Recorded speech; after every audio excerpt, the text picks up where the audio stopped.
Hi friends, welcome back. Colour change ആവുന്ന ഒരു phone. ഈ ഒരു ഫോണിനെ കുറിച്ച് കഴിഞ്ഞ ദിവസത്തെ നമ്മുടെ ഷോർട്ടിലും റീൽസിലും ഒക്കെ നമ്മൾ പറഞ്ഞിട്ടുണ്ടായിരുന്നു. ഈ ഒരു ഫോണിന്റെ വീഡിയോ ആണ് നമ്മൾ ഇന്ന് ചെയ്യാൻ പോകുന്നത്. ആദ്യം തന്നെ ഈ കളർ ചേഞ്ചിങ് എന്താണെന്നുള്ളത് ഞാൻ കാണിച്ചു തരാം. ഈ കാണുന്ന തരത്തിലാണ് ഇതിന്റെ ഒരു ഒറിജിനൽ കളർ എന്ന് പറയുന്നത്. നമുക്ക് ഈ ഒരു ഫോൺ രണ്ട് കളറിൽ അവൈലബിൾ ആണ്, ബ്ലാക്ക് ആൻഡ് ബ്ലൂ. എന്റെ കയ്യിലിരിക്കുന്നത് ബ്ലൂ ആണ്. ഇതിലാണ് ഈ പറഞ്ഞ കളർ ചേഞ്ചിങ് പോസിബിൾ ആവുന്നത്. നിങ്ങൾക്ക് ഇവിടെ കാണാം, ഒരു ലൈറ്റ് അടിച്ചുകൊണ്ട് നമുക്ക് ഇതിനൊരു ചെറിയ ഡിസൈൻ നമുക്ക് എക്സ്ട്രാ കൊടുക്കാം. ആ ഒരു ഏരിയ, ലൈറ്റ് അടിക്കുന്ന UV ലൈറ്റ് കൊള്ളുന്ന ഏരിയ മാത്രം വേറൊരു കളറിലേക്ക് മാറുകയാണ്. അതുപോലെ പല തരത്തിൽ നിങ്ങൾക്ക് ഇവിടെ കാണാം, പല തരത്തിൽ കളറുകൾ അടിച്ചുകൊണ്ട്, ലൈറ്റ് അടിച്ചുകൊണ്ട് ഈ ഫോണിന്റെ കളറുകൾ മാറ്റി ഡിസൈൻ ചെയ്യാൻ സാധിക്കും. കുറച്ച് മിനിറ്റുകൾ മാത്രമേ ഉള്ളെങ്കിലും ഒരു രസത്തിന് നിങ്ങൾക്ക് ഇത് ഉപയോഗിക്കാം. UV ലൈറ്റിൽ ഡയറക്റ്റ് ആയിട്ട് നിങ്ങൾ ഇത് ഉപയോഗിക്കുകയാണെങ്കിൽ ഫുൾ ടൈം വേറൊരു കളറിൽ ഈ ഫോൺ കാണപ്പെടുകയും ചെയ്യും. സോ ഓവറോൾ കളർ ചേഞ്ച് ആവുന്ന തരത്തിലുള്ള ഒരു ഫോണാണ് വിവോ V25 Pro. ഈ ഫോണിന്റെ ബോക്സ് ഓപ്പൺ ചെയ്ത് അതിനകത്ത് എന്തൊക്കെയാണെന്ന് പറഞ്ഞിട്ട് കൂടുതലായിട്ട് ഇതിന്റെ കാര്യങ്ങൾ പറയാം. അപ്പോൾ ബോക്സ് നിങ്ങൾക്ക് ഇവിടെ കാണാം, വിവോ V25 Pro എന്നാണ് ബോക്സിൽ എഴുതിയിരിക്കുന്നത്. സോ അത് തന്നെയാണ് ഫോണിന്റെ പേരും. ബോക്സ് ഓപ്പൺ ചെയ്യുമ്പോൾ നിങ്ങൾക്ക് ഇവിടെ ഫോൺ കാണാം. യെസ്, നമ്മൾ നേരത്തെ കണ്ടു ഫോണിനെ കുറിച്ച്. സോ കൂടുതൽ ഞാൻ പിന്നെ പറയാം. ഇതിനകത്ത് വേറെ ഉള്ള ഐറ്റംസ് എന്തൊക്കെയാണെന്ന് നോക്കിയാൽ, ഒരു കേസ്, നല്ല ക്വാളിറ്റി കേസ് കൊടുത്തിട്ടുണ്ട്. നിങ്ങൾക്ക് ഇവിടെ കാണാം, നല്ല ബിൽറ്റ് ക്വാളിറ്റി ഉണ്ട്. ഡോക്യുമെന്റേഷനും കാര്യങ്ങളൊക്കെ ഇതിനകത്ത് വരുന്നുണ്ട്. 66 വാട്ടിന്റെ ഫ്ലാഷ് ചാർജിങ് കാര്യങ്ങളും ഇതിനകത്ത് ഉൾപ്പെടുന്നുണ്ട്. ചാർജറുണ്ട്, ടൈപ്പ് സി കേബിളും കാര്യങ്ങളുണ്ട്, സിം ടൂൾ പോലുള്ള കാര്യങ്ങളൊക്കെ വരുന്നുണ്ട്. ഓവറോൾ ബോക്സിൽ നോർമലായിട്ട് കാണുന്ന എല്ലാ ഘടകങ്ങളും ഉണ്ട്. ബോക്സ് നമുക്ക് അങ്ങോട്ട് മാറ്റി വയ്ക്കാം. സോ ഇനി ഫോണിലേക്ക് വരാം. ഈ ഫോൺ വളരെ കംഫർട്ടബിൾ ആയ ലൈറ്റ് വെയിറ്റ് ആയ ഫോണാണ്. ഇവരുടെ ഫോണുകൾ എപ്പോഴും അങ്ങനെയാണ്, ഈ ഒരു റേഞ്ചിലെ ഫോണുകൾ വരുന്നത്. അതായത് നിങ്ങൾക്ക് ഇവിടെ കാണാൻ, കയ്യിൽ പിടിക്കുമ്പോഴൊക്കെ 6.5 ഇഞ്ച് ഡിസ്പ്ലേ ആണ്. സോ വല്ലാണ്ടൊരു വലുപ്പം കൂടിയ ഫോണല്ല, കംഫർട്ടബിൾ ആണ്. 190 ഗ്രാമാണ് വെയിറ്റ്, 8.62 mm ആണ് തിക്നെസ്. ഗ്ലാസ് ബാക്കും കാര്യങ്ങളൊക്കെയാണ് വരുന്നത്. ഓവറോൾ കംഫർട്ടബിൾ ആയ നല്ലൊരു ഫോണാണ്. കർവ്ഡ് ഡിസ്പ്ലേ ഒക്കെ ആയതുകൊണ്ട് കയ്യിൽ പിടിക്കുമ്പോൾ വളരെ ഒതുങ്ങിയ നല്ലൊരു ഫീല് കിട്ടുന്നുണ്ട്. നല്ല പ്രീമിയം ഗ്ലാസ് ഡിസൈനിലുള്ള ഫോൺ. AG ഗ്ലാസ് പ്രൊട്ടക്ഷൻ ആണ് കേട്ടോ ഈ ഫോണിന് കൊടുത്തിരിക്കുന്നത്. ഫ്രണ്ടിലും ബാക്കിലൊക്കെ AG ഗ്ലാസ് പ്രൊട്ടക്ഷൻ ആണ് വരുന്നത്. അത്യാവശ്യം നല്ല സ്ട്രോങ് ആയ പ്രൊട്ടക്ഷൻ തന്നെയാണ്, കുഴപ്പമൊന്നുമില്ല. പോർട്സ് ആൻഡ് ബട്ടൺസ് പെട്ടെന്നൊന്ന് കാണിച്ചു തരാം.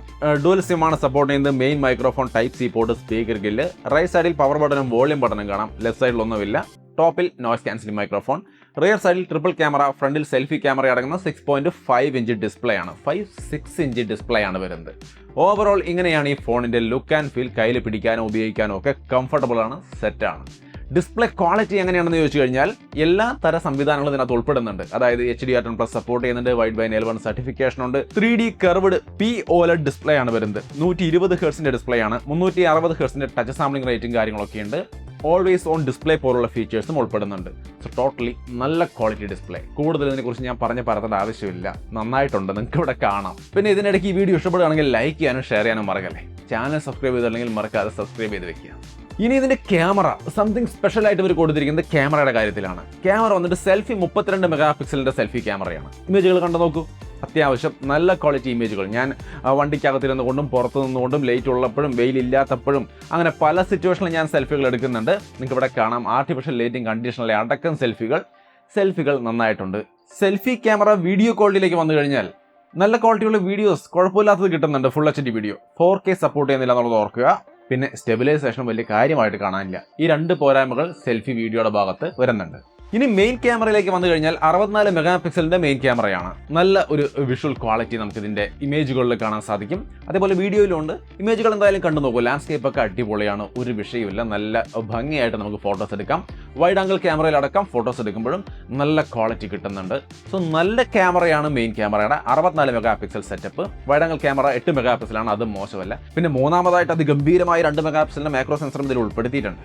ഇനി ഇതിന്റെ വീഡിയോ ക്വാളിറ്റി കൂടി നമുക്കൊന്ന് കാണാം.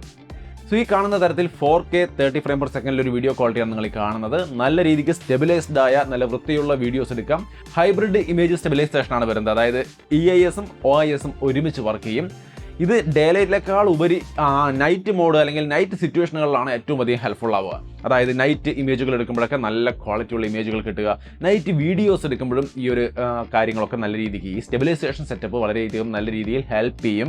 ഇതിനകത്ത് സൂപ്പർ നൈറ്റ് പോർട്രേറ്റ്, അതേപോലെ തന്നെ bokeh flare portrait, super night mode, real time extreme night vision, OIS night video, bokeh portrait video, അങ്ങനെ ഒട്ടനവധി നൈറ്റ് സെറ്റപ്പുകളാണ്. മൊത്തം രാത്രി പരിപാടി അടിപൊളിയായിട്ട് ചെയ്യാൻ പറ്റുമെന്നാണ് പറയുന്നത്, വീഡിയോസ് ആയാലും ഫോട്ടോസ് ആയാലും. ഇനി ഇതിനകത്ത് ഇൻട്രസ്റ്റിംഗ് ആയ ഒരു സാധനമാണ് ഈ വ്ളോഗ് മോഡ്. ഇതാ നിങ്ങൾക്ക് ഇവിടെ കാണാം ഈ ഒരു option, vlog mode.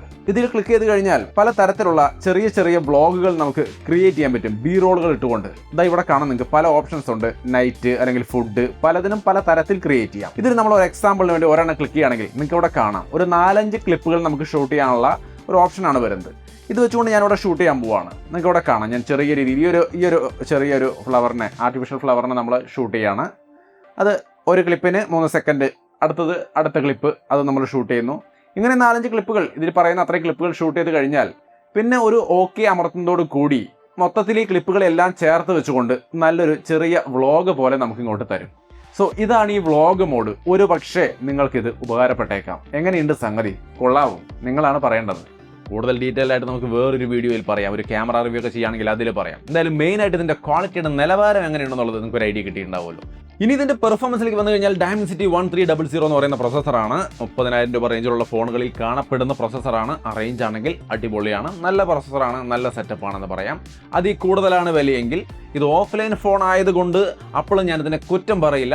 But offline phone ആയാലും അല്ലെങ്കിലും ഒക്കെ ഞങ്ങൾക്ക് ഏറ്റവും നല്ല പ്രൊസസ്സർ വേണമെന്ന് ആഗ്രഹിക്കുന്ന ആൾക്കാരാണെങ്കിൽ നിങ്ങൾക്ക് ഇത് അത്ര വാല്യൂ ഫോർ മണി ആയിട്ട് ഫീൽ ചെയ്യാൻ വഴിയില്ല. പക്ഷേ ഓഫ്ലൈൻ ഫോൺ ആണ് എന്നുള്ളതും അതിൻ്റെ കാര്യകാരണങ്ങൾ അറിയാവുന്നതുകൊണ്ടും ഞാനതിനെ കുറ്റം പറയുന്നില്ല. LPDDR4X റാമും UFS 3.1 സ്റ്റോറേജും വരുന്നുണ്ട്. എക്സ്റ്റൻഡഡ് റാം 3.0, അതായത് 8 GB റാം സ്റ്റോറേജിൽ നിന്ന് റാമിലേക്ക് 8 GB കൂടി ആഡ് ചെയ്ത് റാം കൂട്ടി ഉപയോഗിക്കാനുള്ള സൗകര്യം ഏർപ്പെടുത്തിയിട്ടുണ്ട്. Android 12 based fun touch OS 12 ആണ് വരുന്നത്. 8 GB റാം 128 GB സ്റ്റോറേജ്, അതേപോലെ 12 GB റാം 256 GB സ്റ്റോറേജ്, അങ്ങനെ 2 വേരിയന്റുകളാണ് വരുന്നത്. 5G ഫോണാണ്. 5G നെറ്റ്വർക്കുകൾക്ക് നിങ്ങൾക്ക് ഇവിടെ സ്ക്രീനിൽ കാണാം. N78 അടക്കമുള്ള എല്ലാ സംഭവങ്ങളും ഉണ്ട്. സോ നല്ലൊരു 5G വിവോ ഫോൺ കൂടിയാണ് V25 Pro. ഇതിൻ്റെ ഗെയിമിംഗ് പോലുള്ള കാര്യങ്ങളിലേക്ക് വന്നു കഴിഞ്ഞാൽ വലിയ വിഷയമൊന്നുമില്ല. Dimensity 1300 അത്യാവശ്യം നല്ല പ്രോസസ്സറാണ്. നമുക്ക് അത്യാവശ്യം BGMIയോ അല്ലെങ്കിൽ BGMI ഇല്ലല്ലോ, കോൾ ഓഫ് ഡ്യൂട്ടി പോലുള്ള ഏത് ഗെയിം വേണമെങ്കിലും ഇട്ട് കളിക്കാൻ വിഷയമില്ല. ഈ ഒരു പ്രോസസ്സറിൻ്റെ ഗെയിമിംഗ് പെർഫോമൻസ് ഒക്കെ നമ്മൾ ഒരുപാട് കണ്ടു കഴിഞ്ഞു. സോ നന്നായിട്ടുണ്ട്, വിഷയമൊന്നുമില്ല. ഓവർ ഹീറ്റിംഗ് പോലുള്ള കാര്യങ്ങളും വരുന്നില്ല. നന്നായിട്ടുണ്ട് ടോട്ടൽ ഇതിൻ്റെ പെർഫോമൻസ്. ബാറ്ററി 4830 mAh ആണ്. 66 വാട്ടിൻ്റെ ഫാസ്റ്റ് ചാർജിംഗ് ആണ് സപ്പോർട്ട് ചെയ്യുന്നത്. ഒരു വിഷയവുമില്ല, ഒരു ദിവസം സുഖമായിട്ട് ബാറ്ററി ലൈഫ് കിട്ടുന്നുണ്ട്. ചാർജിങ് സ്പീഡിലും വേറെ പ്രശ്നമൊന്നുമില്ല. ടോട്ടലി നല്ല ബാറ്ററി സെറ്റപ്പാണ് ഈ ഫോണിൽ കൊടുത്തിരിക്കുന്നത്. പിന്നെ കുറച്ച് പ്രധാനപ്പെട്ട ചെറിയ കാര്യങ്ങൾ. ഒന്ന്, ഫിംഗർ പ്രിന്റ് സെൻസറിന്റെ performance. In display fingerprint സെൻസറാണ് വരുന്നത്. നല്ല രീതിക്ക് പെർഫോം ചെയ്യുന്നുണ്ട്. ഫേസ് അൺലോക്കും പക്ക കണ്ടീഷനാണ്, ഇഷ്യൂസ് ഒന്നുമില്ല. കരിയർ അഗ്രിഗേഷൻ പോലുള്ള കാര്യങ്ങളൊക്കെ ഉണ്ട്. സോ നെറ്റ്വർക്ക് പരമായ ഇഷ്യൂസ് ഒന്നും ഫേസ് ചെയ്യുന്നില്ല, നന്നായിട്ടുണ്ട്. സാർ വാല്യൂ ഒക്കെ നിങ്ങൾക്ക് സ്ക്രീനിൽ കാണാം, ഇഷ്യൂ ഒന്നുമില്ല, അതും റേഞ്ചിനകത്ത് തന്നെയാണ്. വൈഡ് വൈൻ L1 സർട്ടിഫിക്കേഷൻ ഒക്കെ ഉണ്ട്. ക്യാമറ ടു API ലെവൽ 3 വരുന്നില്ല, ഫുള്ളേ വരുന്നുള്ളൂ. സോ തേർഡ് പാർട്ടി ക്യാമറ ആപ്ലിക്കേഷനുകൾ അത്ര പെർഫെക്റ്റ് ആയിട്ട് ഇതിൽ വർക്ക് ചെയ്യാൻ വഴിയില്ല. അത് ഉപയോഗിക്കുന്നവരാണെങ്കിൽ അതൊരു പ്രശ്നമായേക്കാം. പിന്നെ ഇതിൽ ഡുവൽ സ്റ്റീരിയോ സ്പീക്കർ വരുന്നില്ല എന്നുള്ളത് വളരെ വലിയൊരു പോരായ്മയായിട്ടാണ് ഞാൻ കാണുന്നത്. ഉള്ള ഒരു ബോട്ടം ഫയറിംഗ് മോണോ സ്പീക്കറിന്റെ സൗണ്ട് ക്വാളിറ്റി നിങ്ങൾക്ക് ഇവിടെ കേൾക്കാം.